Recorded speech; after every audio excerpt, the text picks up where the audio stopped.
So we're going to go through, it's going to be a little bit thick. I wanted to cater to a wide variety, an audience that may know a lot about cannabis and those who have no clue what it is.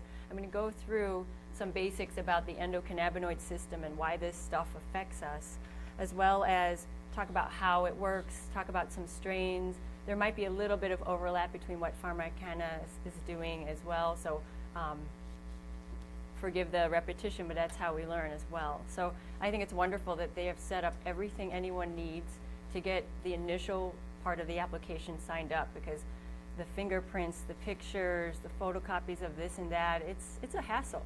And it's that way for a reason, because Illinois wants this to be a very tightly regulated operation. Almost to the point where it's a bit too much, but the purpose is to not to become like California, where you can just walk right in and just say my elbow hurts and get a cannabis card. So it's the opposite of California here in Illinois. And so take advantage of their services. But the part that I want to emphasize that is missing from your application is you must have that physician certification letter, and you must have it within 90 days of your face-to-face appointment with the doctor. So I tell my patients that I get really cranky when I have to write paperwork again. So when you get that letter from the doctor, do your paperwork as soon as you can. Don't wait 90 days, because then you got to go see them all over again and get a new appointment in and start over. So anyway, that's the piece that, and we will not be writing physician certification letters here, because that requires a face-to-face office visit with a doctor in good standing. So I want to pay tribute to what we've been raised to think about cannabis and marijuana. And I was raised, it's bad, you don't do any of this stuff, this is what all the bad girls do and the bad boys do. But I want to get away from the cultural and the social stigmas of the recreational aspect and talk about this purely as a medicine. And it's been around for a long time, 5,000 plus years, and over time the medicine has been bred to have more THC concentration over time. So the cannabis that was around in the 1970s is not the same as it is today. It's a lot more potent with the THC. This is the anatomy of a plant, and if you look at this, you'll see large leaves and small leaves, and it's the small stuff that's where the medicine is derived, particularly the THC, coming from the sugar leaves and the trichomes. The larger leaves that you might see is like the symbolism used in marijuana advertising. That actually doesn't have a lot of THC in it. And then there is the hemp that we make rope from and get hemp seeds from, and hemp oil, which also has CBD in it, which is another valuable medicine to consider. There are two main strains that you'll want to know. There are 3 available, but mostly we look at the 2 strains. One of them is called Cannabis sativa, and the other is Cannabis indica. And when I think about sativa, I think of the tall, skinny plant with the skinny leaves that grows more towards your head. So think of the tall, skinny sativa. Think of it affecting the mind. It's what's used more for creativity, euphoria. It's a little more energizing. It's something to consider when you're trying to figure out what you're going to have in your blend. And I know that we have an expert in the back. The cannabis dispensary workers are going to be helping patients select what's the best blend for them. Then you've got the Cannabis indica, which is a shorter, fatter leafed bush, which tends to be closer to the couch, closer to the bed. So I think of that more as the relaxing strain. So indica is more for body pain, for people who have trouble sleeping because of their pain. That's a great one for maybe more of an evening time dose, or maybe a person might need a hybrid of both, a little bit of the uplift and some of the sedative properties for the evening, and maybe a higher sativa blend in the daytime so that they're not so sedated and groggy. There are various ways to take this, and I know that I'm interested to see what the dispensaries offer. But you basically think about inhaled versus ingested.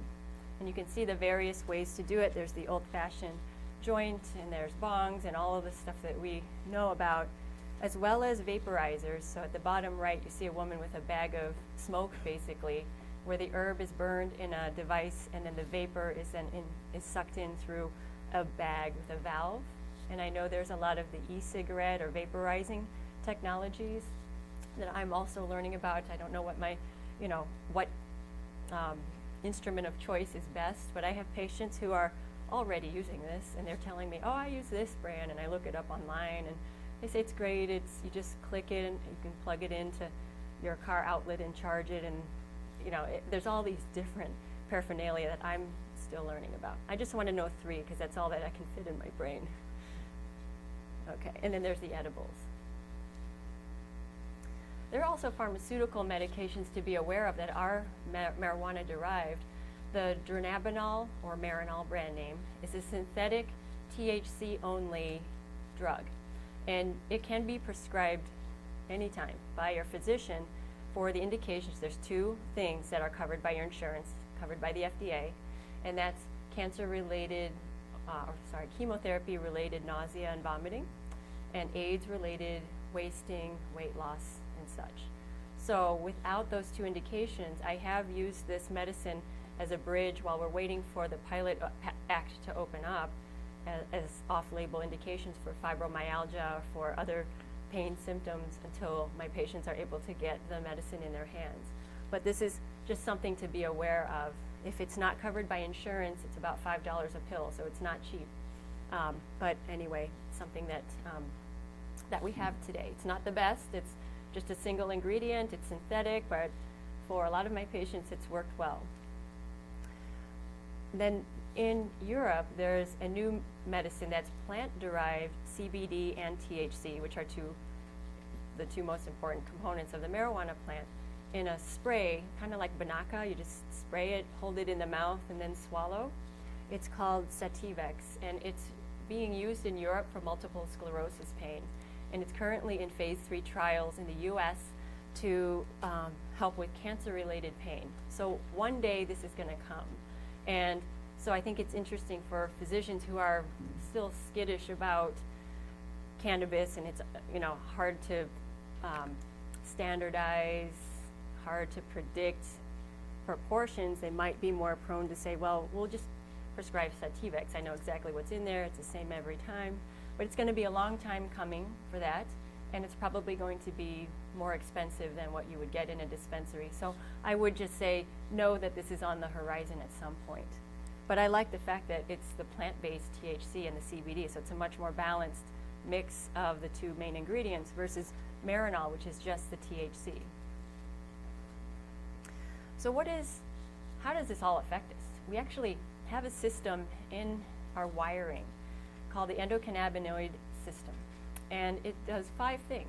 It helps us to relax, to eat, sleep, protect ourselves from pain, and to forget the pain when we're going through it to protect ourselves. And all of these functions are to help us survive. So we make what I call our homemade cannabinoids, or what we call endocannabinoids. So the homemade stuff just gets generated to do all of these things on a moment-to-moment basis. Then if you have to get the store-bought kind of cannabis, endocannabinoids, well, it's not endocannabinoid, it's exocannabinoids, and that's when you're looking at medical cannabis. But how does it work? So I'm going to step over here. Can you hear me okay with the mic, or I'll project a bit? Okay, so we have 2 main types of receptors for cannabis, and also our homemade cannabis endocannabinoids that we make on our own. And you can see in various parts of the brain, which is studied with CB1 receptors, for instance, in the spinal cord, this is responsible for peripheral sensation and pain. So this might be why it helps people who have chronic pain, chronic intractable pain from whatever source, whether it's a bad back or something from surgery that happened or from cancer-related pain. And then here in the hippocampus, you have areas of learning, memory, and stress. So this is probably where the kind of the dark side of the cannabis comes out, because while under the influence of cannabis, one is not going to probably test so well on a math test or remember things that are said as sharply to them. Maybe even judgment is impaired, which is why it's illegal and not a good idea to drive or operate anything substantial while on cannabis. In the hypothalamus, this is regulating appetite. So, well, hence we've got our patients with AIDS or cancer-related anorexia, poor appetite. This is where the CB1 receptor can be altered to stimulate appetite using cannabis. In the cerebral cortex, this is our higher cognitive function. This is our decision making and our logic and intellect. This is probably where the cannabis sativa is playing more of a role, or the indica is in terms of slowing down anxious thoughts. And in the basal ganglia here, this is responsible for movement, which is why it might be helpful for people with Parkinson's disease and tremors, as well as the cerebellum, which is also responsible for movement. And finally, we have the medulla, which is for nausea and vomiting. It's a chemoreceptor trigger zone, which is why it works well for people with nausea, really from any cause, but FDA indication for chemotherapy-related nausea and vomiting. But notice in the brainstem, there aren't any receptors in there, which is the brainstem is responsible for our breathing. And so when we, for instance, might overdose on an opioid like fentanyl or OxyContin, that's where that part of the brain can shut down, and then we stop breathing and could possibly die. And that's where we see the opioid-related deaths. But with cannabis, the CB1 receptor is just not in the brainstem, which is probably why there's a much higher safety associated with this particular medicine. I was asked this morning, can you overdose on cannabis? Yes, you can overdose on anything, but the chance of dying from that is much lower than, say, and actually we haven't really seen that, but if you overdosed on Norco or something like that, yes, you could die from that because you would stop breathing.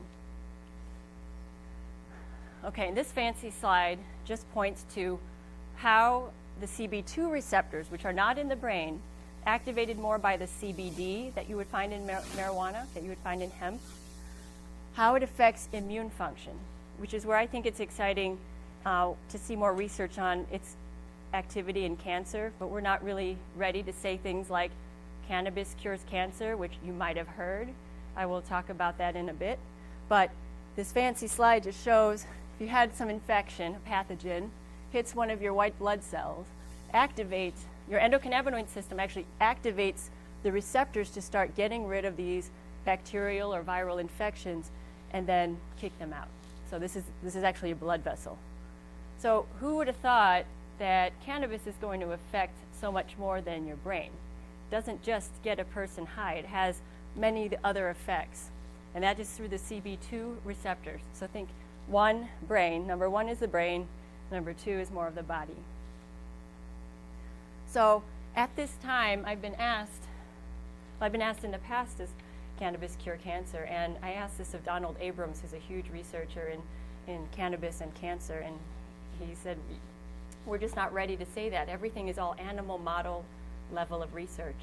And the reason that we have limitations on research is because the federal government has classified marijuana as a Schedule I drug, so we can only study it as a drug of abuse and toxicity and addiction. Those are the kinds of research projects you can conduct on cannabis at this point.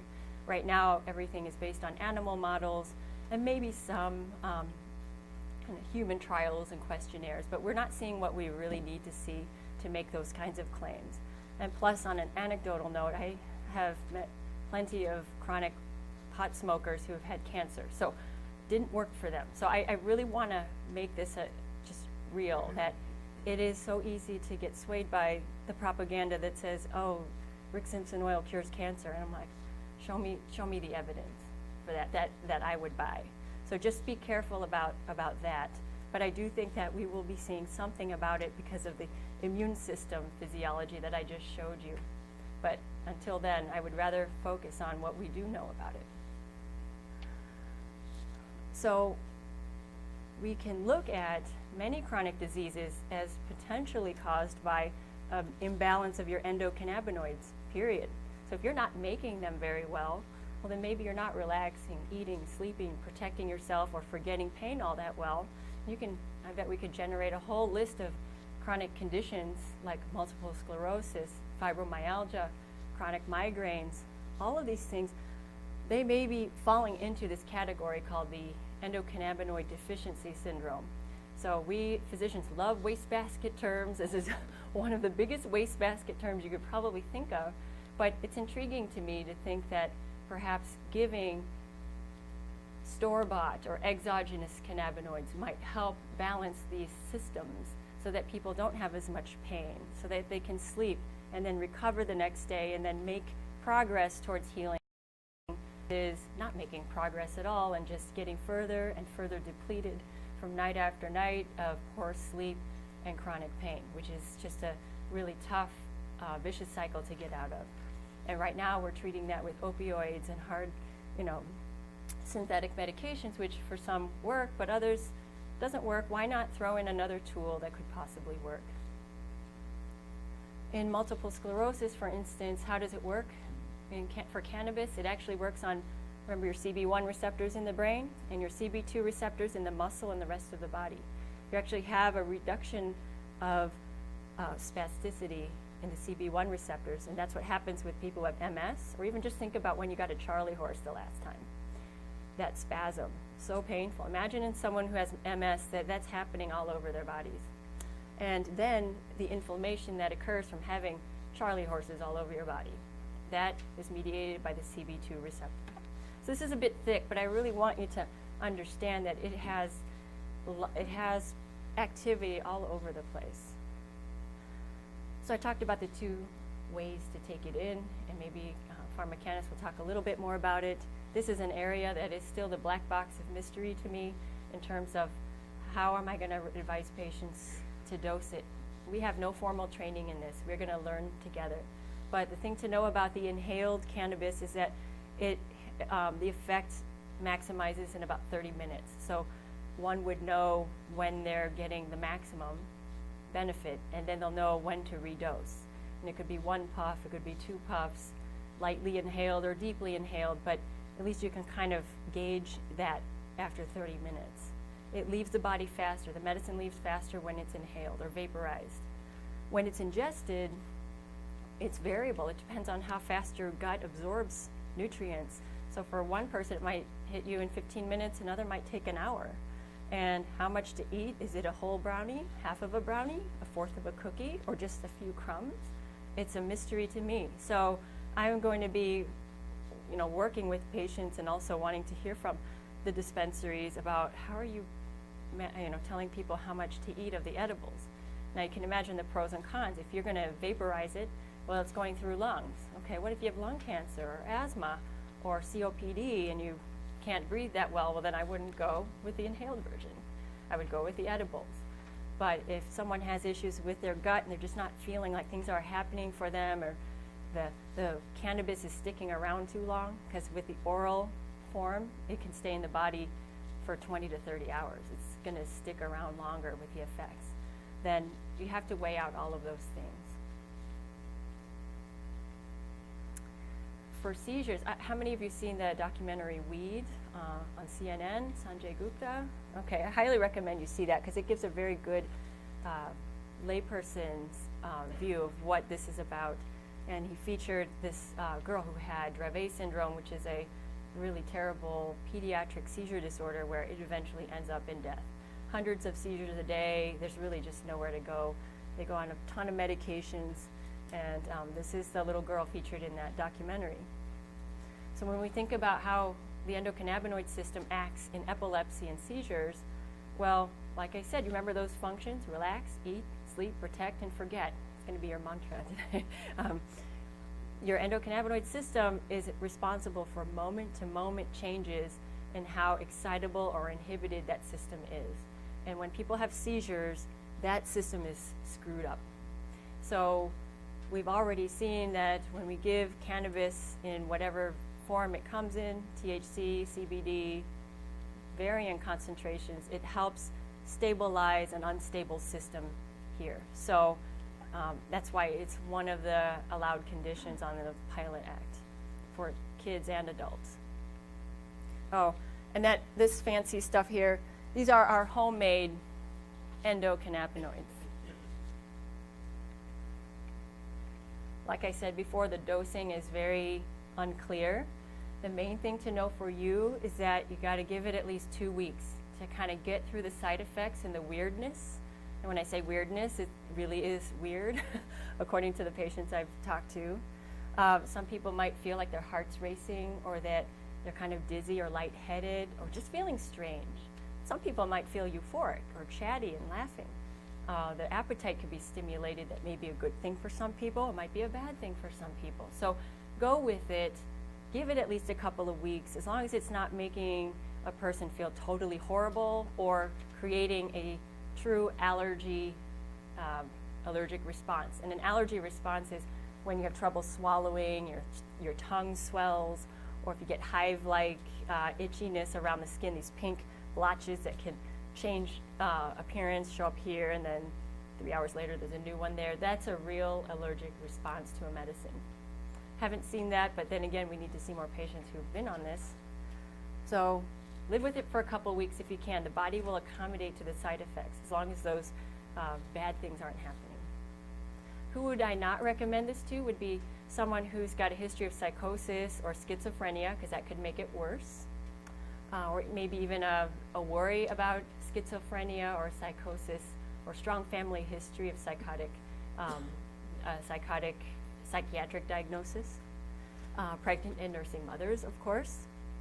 And children under 18, unless they have one of the debilitating conditions. And then for those who I really am reluctant to use cannabis for, but might be a candidate if watched like a hawk, would be someone who's sensitive to heart rate fluctuations and has had a heart attack in the past year. Definitely I'd be nervous about that, but maybe if we have a cardiologist in the back, sorry I'm picking on you, but those who have had pretty stabilized heart conditions will use it, but we'll be really careful about watching heart rates and blood pressures. But just know that, if the person can't even tolerate getting a little bit dizzy and then it's going to hurt their hearts, I will not use cannabis. But these are folks who are pretty ill with their heart disease. Those with an addiction disorder, you got to be careful. Although I do have a nice story about a veteran I see with PTSD who is really addicted to opioid pain medications, and we have shifted him from those and Xanax every day to probably 25% of that. Not completely off. I thought he was all the way off, but it's tenuous. But he's now only using cannabis and Marinol, and he's down on his opioids, and he actually ended up in the hospital with a bowel impaction, because that's what happens when you're on opioids. Your gut just stops moving. So I like the fact that that doesn't happen with cannabis. And then I mentioned severe cardiovascular disease. We just need to watch that carefully. Okay, so I'm not going to belabor you reading the side effects of cannabis. Just know, again, the 2-week period of time, let it happen, and then see if you can get used to it. Okay, another take-home point that's important is if you have medical cannabis in the house, or any pharmaceutical for that matter, the states that have a medical cannabis law have seen an increase in kids accidentally ingesting marijuana. So if you have grandkids, children, you got to lock this stuff up, especially if it's edibles, because they look pretty fun. I know my kids would be all over that. So be careful. They may not be attracted to tinctures, because that's going to taste yucky and bitter, but the things to watch for with any ingestion. So when you see a kid who's not acting right and you just don't know what's happening, always suspect an ingestion of some kind and check your medicine closet and such. But kids will hallucinate, and they will then get really sleepy. They could get to a point where they have to go to the ER, might need some breathing support. So, these are serious things, and there are statistics that show we got to be really careful. That stuff's going to be around more. It's going to be more accessible. For the older kids, they might get anxious or paranoid, which might happen to an adult taking cannabis for the first time and not, having never been exposed to it. So just be wary of that. Okay, so I'm going to pop quiz you. What do you think the lifetime risk of dependence is on cannabis? If you think it's I got 5%, 9%, 13%, 17%, or 21%. What do you think? raise your hand if you think if it's 5% lifetime. They did not define. So let's just say physical and mental. Okay, 9%. Okay, 13%, 17%, and 21%. Okay, the 9%'s win. Okay, so we're going to put this into context. Okay, if you look at addiction rates for cigarettes, nicotine, 32%. Can you believe 1 in 3 people will be addicted to a cigarette? That's huge. They should have chocolate and sugar on this. I think that would be a very interesting study to do. It would blow everything away, I think. 23% for heroin, 17% for cocaine, 15% for alcohol. So if you put that 9 there for cannabis, it's not 0. And I think that we need to know this is not a harmless substance. It's natural. I hear that all the time. And I think it's a myth to think anything is without harm. But it does have an addiction rate. It's just lower than the others. So be wary that 9% chance of thinking about what does addiction mean. It's I have some definitions here where a person has a constant need that interferes with, a constant need for that substance that interferes with their day-to-day activities, and they get obsessed with trying to get it all the time. So yeah, 9% of people, there is a marijuana addiction syndrome. And then for a smaller proportion who are predisposed to psychotic illness, you might see it come out where they just act, just go off the ledge, and they go literally crazy. It's rare, but it can happen. So milder forms of that might be someone who feels really, really anxious or panicky or paranoid. Oftentimes it happens in the patients I've never had it before, and they tell stories about how horrible it made them feel the first time. So we don't know what you ingested back in your 20s. So see if you can look past that. If somebody needs this medicine and they had a bad experience way, way, way in the past, maybe we go with a higher CBD content and a low THC so you don't get as much of that mental sensation.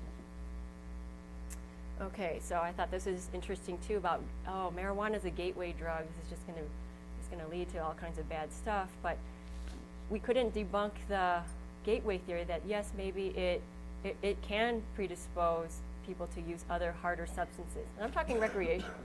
But there were other factors involved in these studies looking at the gateway idea, that when a person is exposed to the illegal environment, they're going to be offered a bunch of options. Oh, you have marijuana? Oh, I also have this. You want to try crack? Want to try heroin? All these things I pray my kids never meet anyone like that. But there is that gateway that the introduction of other substances becomes possible because of the environment that we're in, and the dealer having access to multiple things. So I like that we're legalizing this from a medical standpoint, so we know exactly where it's coming from, where it's grown. Everything is tracked from seed to product, and so much so that it's almost a little too difficult at this point, but we're going to get through it. So this was a great statistic. I found the states that have medical cannabis allowed in their states had lower amounts of opioid-related overdose deaths. That's huge. Actually, people are not dying as much in those states because they're not having to use opioids. And that in particular, California, Oregon, and Washington. And over time, that effect multiplied or strengthened. And that rate is 25% less deaths in the medical cannabis allowed states. That's amazing. 1 in 4 people are not going to die. It blows my mind. And this is from the Center for Disease Control, their morbidity and mortality report. In 2011, they found that there were a lot more opioid-related deaths compared to illegal drugs. Not that we advocate illegal drugs. Oh, I will die less. No, it's just that look at how much the opioids. Not here to trash opioids.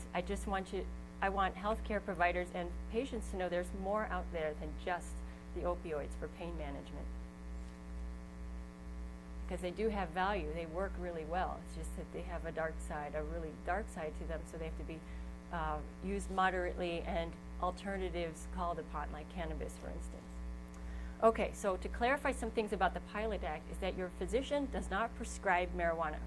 You can't do it. It's illegal. We'll get thrown in jail. We'll lose our federal funding.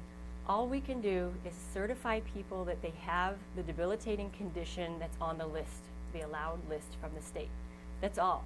So when you approach your physician and they're feeling, I don't want to go there, I'm reluctant, because any of your physicians can write this letter as long as they're in good standing with the state and they have full prescribing capabilities with the DEA and controlled substances. So if they're able to prescribe to you any opioid or narcotic, they can write this letter.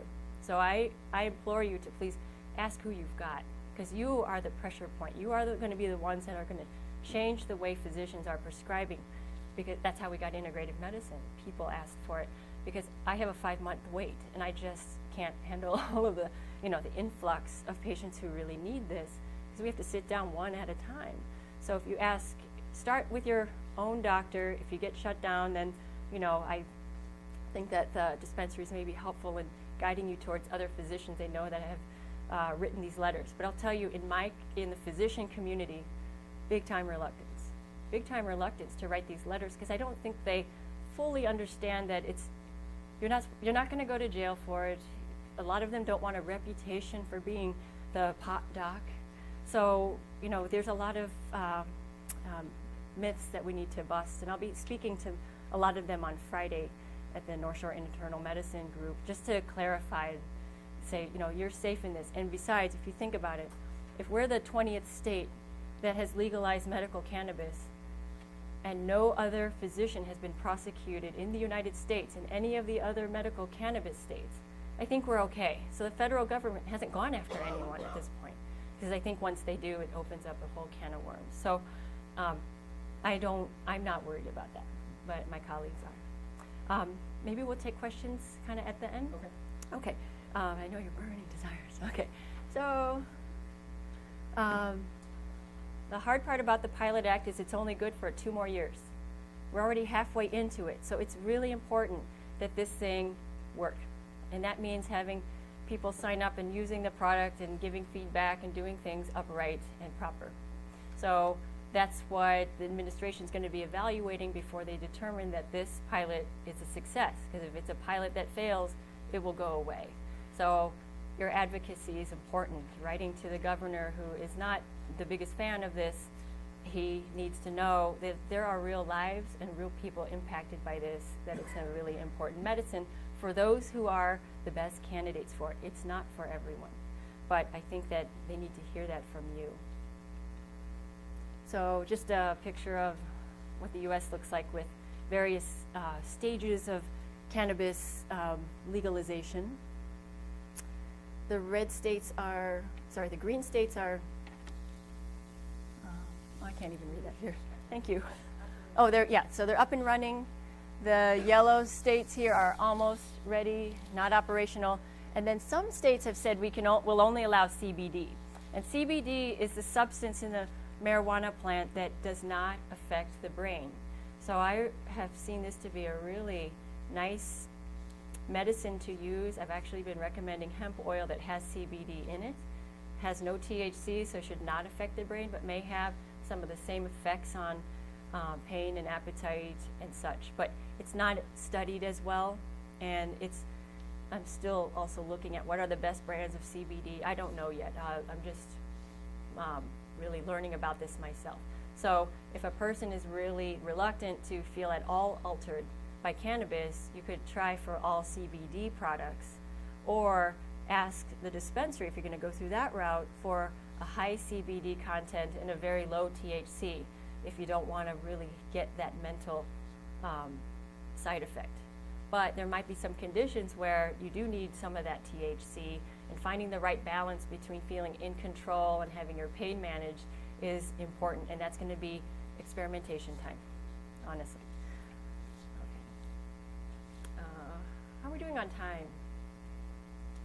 Okay, I'm almost kind of wrapping up, but the price of marijuana per state is lower in the cannabis, the ones that have legalized recreational marijuana, and those that have been legalized for quite a while.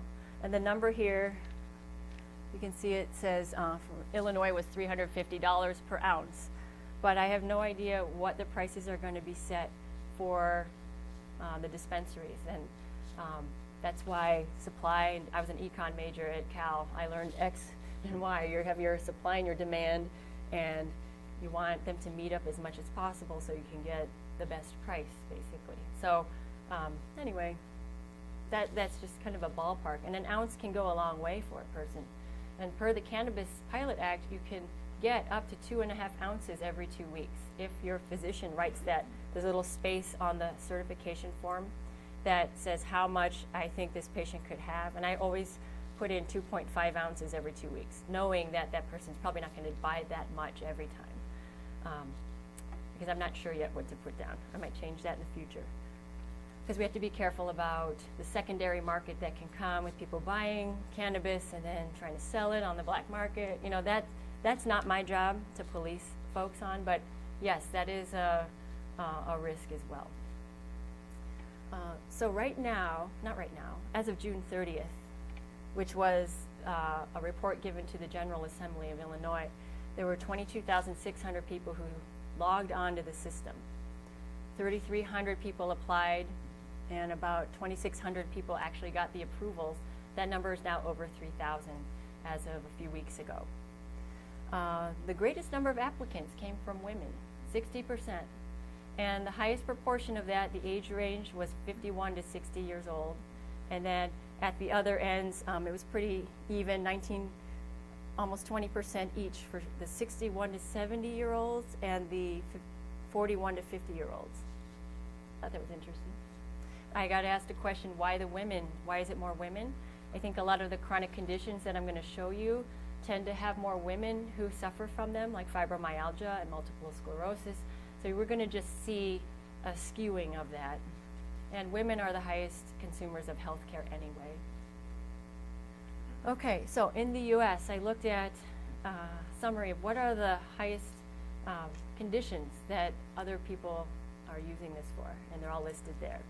If you can't see in the back, it's cancer, HIV/AIDS, ALS, MS, or multiple sclerosis, glaucoma, and cachexia, which is a wasting syndrome or weight loss from or severe nausea-related conditions, which is more vague, but okay. And then in Illinois, the top condition was severe fibromyalgia, and then cancer, spinal cord injury, MS, spinal cord disease, traumatic brain injury, post-concussion syndrome, very interesting, rheumatoid arthritis, complex regional pain syndrome, where someone might have a surgery and then afterwards they have this pain that just is so out of proportion to what the surgery healing should have been, that's an actual syndrome, very tough to treat. And then HIV/AIDS, and also Crohn's disease, which is an inflammatory bowel disease, which leads to ulcers in the colon, and then people have trouble with their bowel movements big time, and a lot of pain. So far, about less than 1,200 physicians have written these letters, and most of them have written 1 to 24 letters total. So 99%. In Illinois, yes, Illinois alone. 7 physicians in the state have written the most, so between 50 to 998 applications or letters have been written. There's one physician who's written 998 letters. Wow, I don't want to be a liar on that one, but I talked to him. He's got a certain practice and it tracks. Yeah. Apparently, he sees patients who have been kicked out of pain management programs because they violated their pain contracts. I mean, you've got to take care of everyone. So, you know, I don't know his whole story, but just know this, they are studying all these numbers. I'm in the 95 club. I've written 95 letters. Yeah. But, you know, if you look at this list of conditions, when I went into integrative medicine, I knew I was coming into a challenging area. It's not subspecialized. It is really covers so much. And when I looked at the Pilot Act when it was first coming out and I saw the list of eligible conditions, I said, oh my gosh, this is my practice. This is everyone I see, almost, not everybody. And I said, I better learn this stuff because this medical marijuana is coming. I need to become a content expert. So this is all self-trained. There is no training for us. It's coming though. So I know, I mean, it's such a huge area. There are more educational programs coming out. But here's the neurologic conditions. So, not to overwhelm you, I think it should be on the handouts. Is it? Okay. Get your glasses, I know it's tiny, tiny print. And then rheumatologic diseases, in particular, I see quite a few with rheumatoid arthritis and lupus, fibromyalgia in particular, that one I see a lot. And then in oncology, so there's cancer, HIV, AIDS. And in urology, there's interstitial cystitis, which is an irritation of the bladder that makes a person feel like they're always having a urinary tract infection, but they keep getting tested and they don't have a urinary tract infection. So helpful for that. So do you see a common theme that the treatments for these diseases are not easy? They're challenging. They oftentimes patients they're very, very frustrated. They've often tried many complementary and alternative approaches. So I like that we have this extra tool. And then these are some of the other conditions. For glaucoma in particular, I'm going to leave that to the ophthalmologist because it has to be treatment resistant, because you can use eye drops for glaucoma. But for people who are not getting their eye pressures controlled, then we could use cannabis. Okay, so as a board, we met and we debated and debated all day various conditions that were put before us by the citizens to say, hey, can we add some more conditions to the list? And in an all-day session with patients coming up, giving their heartfelt testimony, it was pretty gut-wrenching actually to see people tell their darkest tales about their illnesses and then how they would use marijuana and how it helped them. And we also looked at the medical evidence, or if there were any signs of evidence. And then we would debate amongst a group of 11 physicians, nurses, a pharmacist, an ethicist, and patients. So we then voted, and we decided to put forth the list on the right for acceptance, keeping in mind that these are all for debilitating conditions. Because if you see at the bottom, you'll see osteoarthritis. Well, I could say pretty much lots of people have osteoarthritis, but that doesn't qualify someone for cannabis. It has to be debilitating to the point where many things have been tried, injections and pain meds. So that has to be clear, but it's going to be up to the physician and the patient to determine that. So that's the caveat here. We rejected a few, like anxiety, which we felt was too general, too vague. We wanted something a bit more specific because it was kind of, I think everyone in this room would qualify, whether you had cancer or not. Okay. Unfortunately, all of the recommendations were rejected summarily by the governor's office. So we're hoping that the next set of conditions that were repetitioned are going to make it, autism will be the first state in the country to allow autism and medical cannabis, especially for kids who have severe developmental or behavioral issues and they just cannot be controlled. And if that's the only thing that's useful, we'll use it. So do you see how this all ties into endocannabinoid system and how it's responsible for so many functions, which opens up a huge, just so many possibilities. But the problem is the research is tough to justify it. So the title of the Pilot Act is the Compassionate Pilot Act. I know I'm messing up the words a little bit. So we take that in very seriously. Okay. So for peds, this is probably too much information for you, but you have to have 2 physicians who say, yes, this patient has the condition. So it's not like any kid can get this. It's going to be very strict. And adding new petitions, we meet twice a year. January 1 to 31 is the next petition time. Websites, this is important. But PharmaCannabis can help you with the applications and such. And if you want to read more into the law, the website is there as well. Something you need to know too about physicians and relationships with dispensaries and growers is that we are not allowed to have any financial relationship with any companies. And we can't see patients on site at the dispensary. We can't accept any money from them. So I just want you to know when I talk about dispensaries, I'm talking about them as a larger group. But I like that groups like this are going to be coming out and helping patients make it easier for them. But be aware there are many others that are not in the room.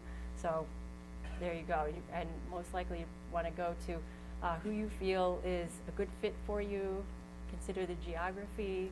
Consider, can I work with this person? Because you're going to be going into these dispensaries and interacting with them on a regular basis. They're going to be advising you on what form of cannabis to take. This is so unique. I mean, this is where physicians get squirmy because we're supposed to, like that's our province. But actually, not in this case. So the dispensary is going to be part of the healthcare team.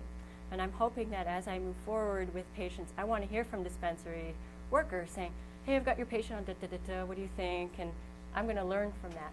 So that's what I hope you do if you're going to go to a dispensary, is get really facile with your communication. Okay.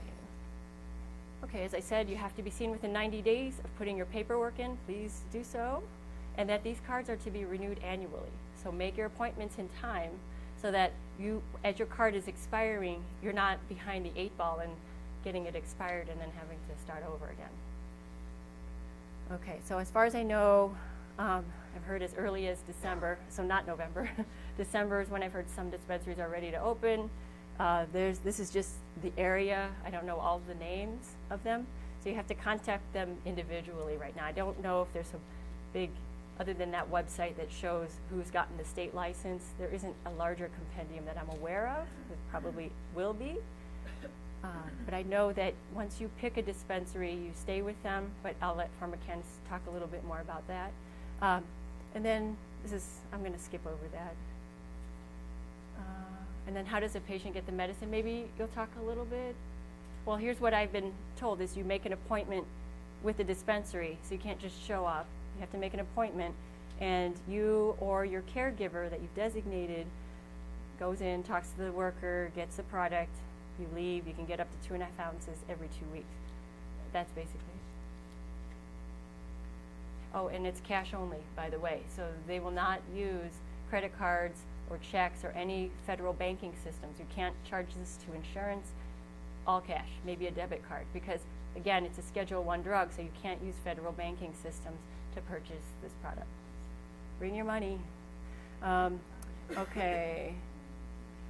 So also for me, cannabis is just one tool in the big toolbox. So in integrative medicine, we use other therapies that also help promote endocannabinoid balance, happiness, mind-body therapies, acupuncture, talk therapy, guided imagery. We'll use medication, we'll do surgeries. The integrative medicine doesn't throw anything out. We just go with what it, bless you, the least invasive, most appropriate thing, and then get more potent as time goes by if treatments are failing the patient. And sleep is critical for healing, so I think that's a big piece here also with the cannabis. If people can sleep better, the next day follows, it's going to be better. Those are my kids. Oh. And this is another thing I've been trying to train our med students and residents. I used to say this: the patient failed the OxyContin trial. The patient failed the antibiotics. And I actually get really annoyed when I hear that now, because that sets up the patient to fail. The treatment is this thing in the sky. It's the treatments that fail the patients. So you have to explore various things. And oftentimes it's a conglomeration of many different things, from integrative, conventional, cannabis, whatnot, that will help people live and thrive. So I thank you very much for your time. And then I think we have 10 minutes for questions. Okay.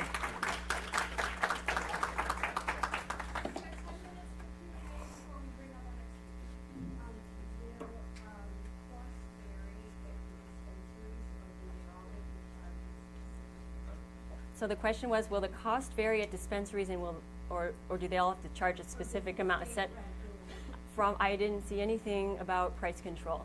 So I would expect different prices, different places.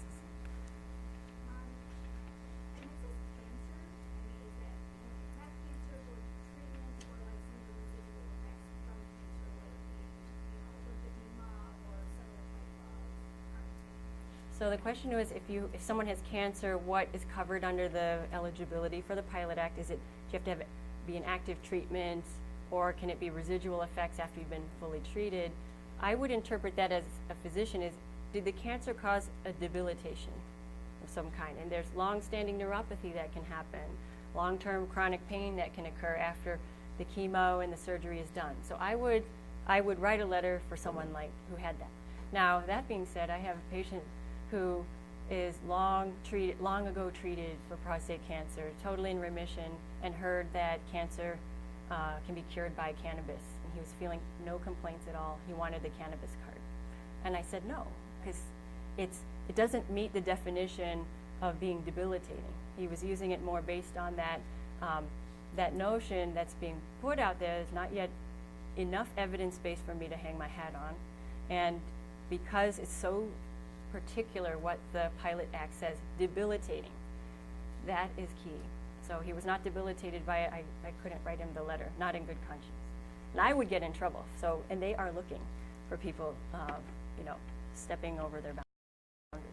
Yes, way back. Oh, and you're next. If the oncologist won't sign the letter, can you then go to your family practitioner, your normal doctor? Yes, the question is if my oncologist won't sign it or other doctor won't sign it, you can go to your primary doctor. Remember, this has to be a doctor in good standing who has their full prescribing capabilities. So the thing is to ask the question. The more you ask, and maybe the 5th time they get asked by someone else in that, you know, patient queue, they might start to budge. So you can shop doctors. You could shop docs. Yeah, you could. Yes.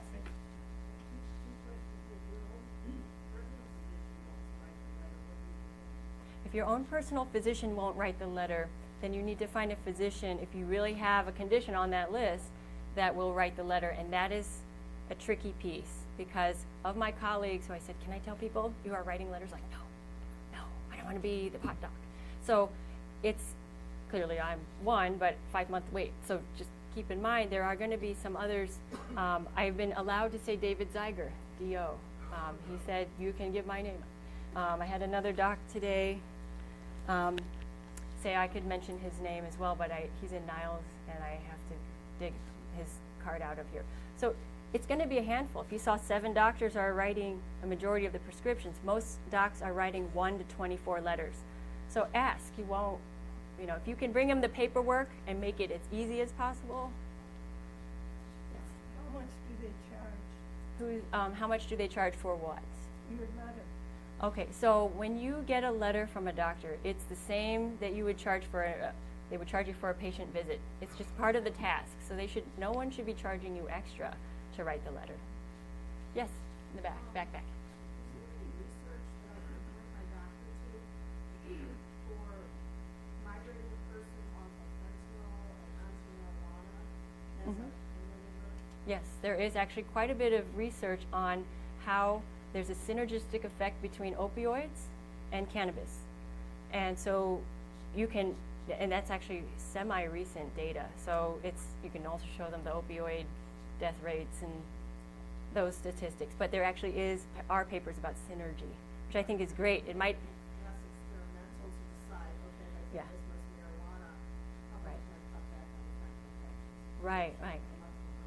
I would say, you know, if you're going to take, you know, you have your cannabis prescription and you're on a fentanyl patch, you would go down one level of strength, and then the cannabis would be used intermittently to see how the pain is managed.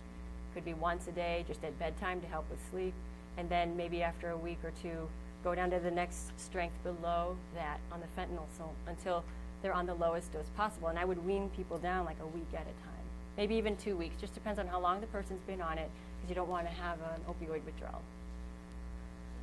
Way back? Oh, actually, she will be choosing the, okay. This sort of goes back on the cancer thing. Because I know like with the neuropathy, right? And it's you go through chemo and have neuropathy and you Mm-hmm. but it says here that neuropathy doesn't, they just have to say it's debilitating based on, It just says cancer. this is cancer. And if I can document that the You don't cancer, want to have a letter saying that it's cancer. You know what I mean? So I think it's like, you don't want to have a letter saying it's cancer if you don't have cancer. oh no, right. You have to actually have had the history of cancer, or else, you know, we will lose our license, that kind of So they just big say, deal. You know, the debilitating, it's debilitating neuropathy based on cancer. It would- Neuropathy isn't covered, I guess that's. It's not, but it was proposed, but it was rejected. So maybe someone in the audience would like to propose it again. Hint, hint. Because that actually is probably the easiest one. It's got good evidence base, and maybe the second time around, now that the Pilot Act should be in full swing by the time the next meeting happens, then, because everything we proposed the first time around needs to be reproposed. We can't activate it again. So there has to be, whatever the condition says, it can't be any other condition if it's not on the list. I'm really excited that you're going to be talking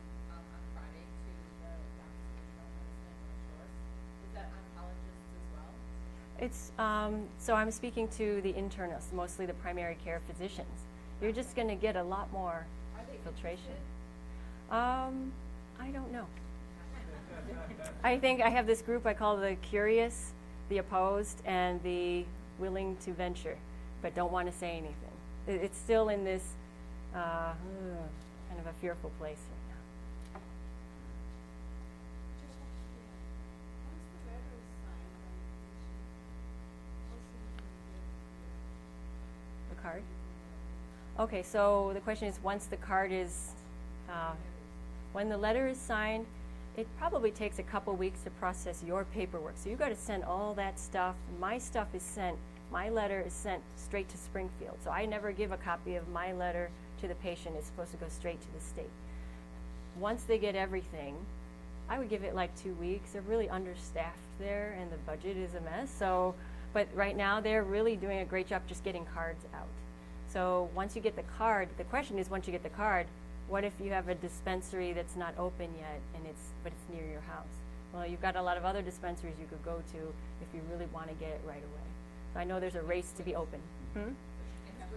They say you can switch dispensaries, just the process on how to do it. It's not just as simple as saying, I've changed my mind, I want to go somewhere else. And the reason is because you can only have up to 2.5 ounces every 2 weeks. And that's how they're going to keep track of what everyone's getting, is by keeping everyone in the same dispensary. So there will be paperwork involved if you end up switching your dispensary, or computer work. And we'll have more information on the mechanics of that in just a few minutes. So any other sort of medical related questions for Dr. Mendoza Temple? Anyone on the side? Yes, sir. Who's that? For seizures and cancer, a lot of medicine that I'm taking, how does that affect the cancer and the seizure medicine if you start taking cannabis? So the question was about interactions between the seizure medications and cancer medication. We don't have I don't have a really good database I've ever seen looking at interactions with cannabis and XYZ drugs. This is also that area that creates a lot of fear amongst physicians, is we need a database like we do with any other drug. So I would consider it for you if you felt your seizures weren't being well controlled, you're still breaking through, or you cannot tolerate the medications you're on now, and instead of upping the dose of what you're on, and if you don't like how you feel, going up would be undesirable, then consider adding cannabis and keeping your seizure meds the same, and seeing if you get better control. She's the master. Well, I have a question relating to, you're talking about, so if you have breast cancer, you have to have debilitating breast cancer? That's what's tricky. That's going to be between the physician and patient to define what does that mean. Because debilitating, it can be mentally debilitating. I would say physical debilitation is the slam, that's very easy. Pain, trouble sleeping, trouble eating. Obviously during chemo, if a person's having a really rough time with it, that's really what I think the Pilot Act was intended for. And then the fallout from that, the neuropathy that won't go away, the pain from metastases to bones, like I think about that as well. But for the really, like just what I would say, the well patient who happens to have cancer, it's tougher, because then if there's no debilitation happening, you might have a harder time getting a physician to write the letter. Yeah, actually, I think a lot of like patients sometimes maybe use like certain tests for doctors Mhm. as well, because I'm concerned with what sort of information is my employer, Got my it. job over this, so what kind of privacy is there for patients just for like even the application process? Sure. Is somebody gonna find out that applied for it? Right. They shouldn't. So this is all to be covered by HIPAA, and I'm not an attorney, but what I understand is that you could say I have another disease. You're not supposed to be discriminated against for any of health considerations by your employer, including cannabis. Now, can they find out if you applied? And what I am reassured from the department is they have really tight measures to control the in and out flow of information on who's applying for what. So I'm not really worried about that. Now, can an employer fire you? They can fire you for anything. I think what the attorneys are going to be waiting for is that first case to try. You know, somebody's going to get screwed, right? Somebody's going to have some terrible thing happen, then it becomes a big case. But in the meantime, everything is still in this, you know, early stage. So I wouldn't, I think if someone were a flight attendant, an airline pilot, a train operator, or anything that requires like major public safety, I wouldn't want any of those folks under any influence of substances, even though they could be on everything else, opioids and such. But they will probably lose their jobs if they were using cannabis, even if it was medical. One more question, please.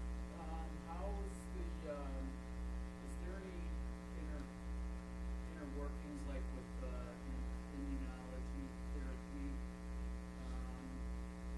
the cannabis? Are there any big, where they're not compatible? So the question is, are you talking about immunotherapy for cancer? Yeah, like what? Like what? Opdivo. Okay, or like for people who have, for instance, melanoma and they go on, you know, immune modulating medications. We don't know. We don't really know. So that's the part that's, again, the mystery is the interactions with chemo. In general, I like to stay away from many meds and substances during chemo, except for a select few for enhancing immune function that are gentle. But cannabis, if I see someone who's suffering and they're going through the chemo too, then I will use it. But always with the caveat that I'm not really sure if there's interactions, but right now you're miserable. You need relief. You need to sleep because, yes, as much as the drug is doing its job, it's, you know, knocking the person down. We need to help people have their quality of life be intact as much as possible. Okay, one more question, go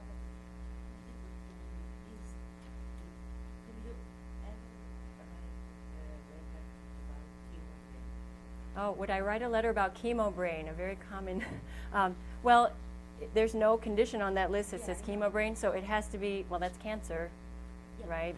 So. I'm 15 years survivor, and I never got over my chemo brain, and I see psychiatry for 15 years, and I take the medication.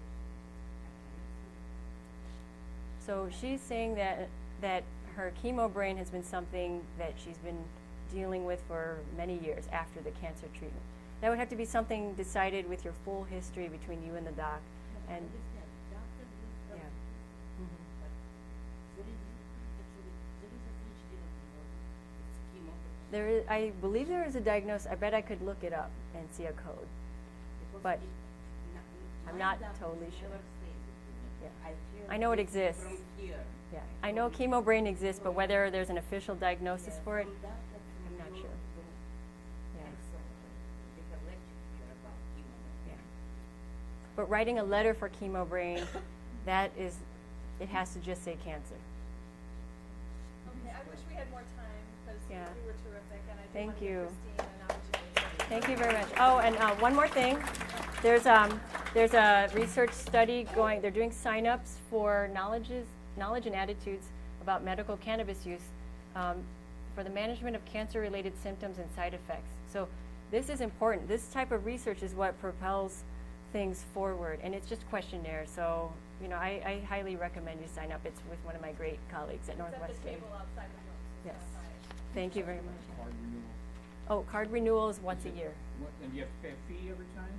I think so, but I don't know. The first fee is $100, but after that, I don't know if it's 100 every time or less, because they don't have as much paperwork to process. Right. You would hope. And veterans are $50. Veterans are $50. Good. All right. All right, we'll just